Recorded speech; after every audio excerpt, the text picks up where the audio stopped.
தமிழக விவசாயிகளின் நலன்களையும் உரிமைகளையும் மத்திய அரசு தொடர்ந்து புறக்கணிப்பதாக அண்ணாமலை குற்றம் சாட்டியிருக்கிறார். முக்கிய செய்தியாக பார்த்து வருகிறோம்.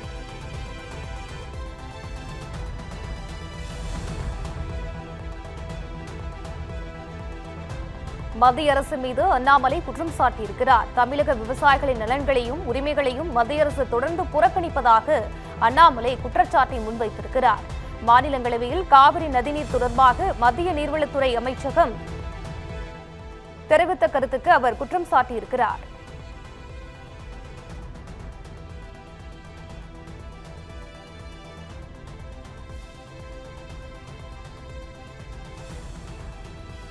மாநிலங்களவையில் காவிரி நதி தொடர்பாக மத்திய நீர்வளத்துறை அமைச்சகம் அளித்துள்ள பதில் மிகுந்த அதிர்ச்சி அளிக்கிறது என அண்ணாமலை குற்றம் சாட்டியிருக்கிறார். இதுகுறித்தான முழு விவரங்களுடன் இணைந்திருக்கிறார் சிறப்பு செய்தியாளர் கிருபா.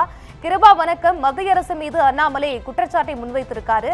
இதுகுறித்த முழு விவரங்களை பதிவு செய்யுங்க. பவித்ரா, வணக்கம். மேகதாது அணை கட்டுவதற்கு கர்நாடகாவுக்கு தமிழ்நாட்டின் ஒப்புதல் தேவையில்லை என நேற்று நாடாளுமன்றத்தில் மத்திய அமைச்சர் பதில் கூறியிருந்தார். இந்த பதிலானது தற்போது தமிழகத்தில் பெரும் பரபரப்பை ஏற்படுத்தியிருக்கிறது. குறிப்பாக மேகதாதுவில் அணை கட்டக்கூடாது என தமிழகம் வலியுறுத்தி வரும் நிலையில் தமிழகத்தின் ஒப்புதல் கர்நாடகாவுக்கு தேவையில்லை என்ற மத்திய அமைச்சர் நேற்று கூறியிருந்தார். இது சம்பந்தமாக தற்போது வி த லீடர் அமைப்பின் தலைவரான அண்ணாமலை தனது கண்டனத்தை பதிவு செய்திருக்கிறார். காவிரி நதி நீர் பங்கீடு தொடர்பாக மத்திய நீர்வளத்துறை அமைச்சகம் அளித்துள்ள இந்த பதில் மிகுந்த அதிர்ச்சியை ஏற்படுத்தியுள்ளதாக அவர் குறிப்பிட்டிருக்கிறார்.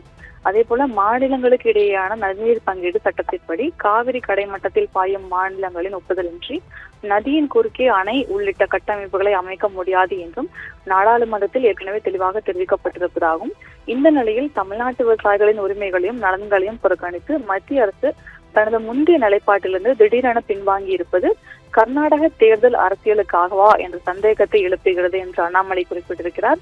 விவசாயிகளின் வாழ்வாதாரத்தை பாதிக்கும் இத்தகைய முக்கியமான விவகாரங்களில் மத்திய அரசு நேர்மையாகவும் வெளிப்படையாகவும் ஒரே நிலைப்பாட்டிலும் செயல்பட வேண்டும் என எதிர்பார்ப்பது தவறா என்ற ஒரு கேள்வியும் அவர் முன்வைத்திருக்கிறார்.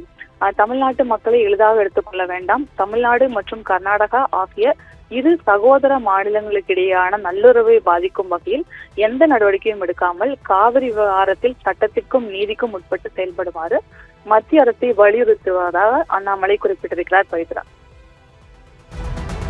விவரங்களுக்கு நன்றி கிருபா.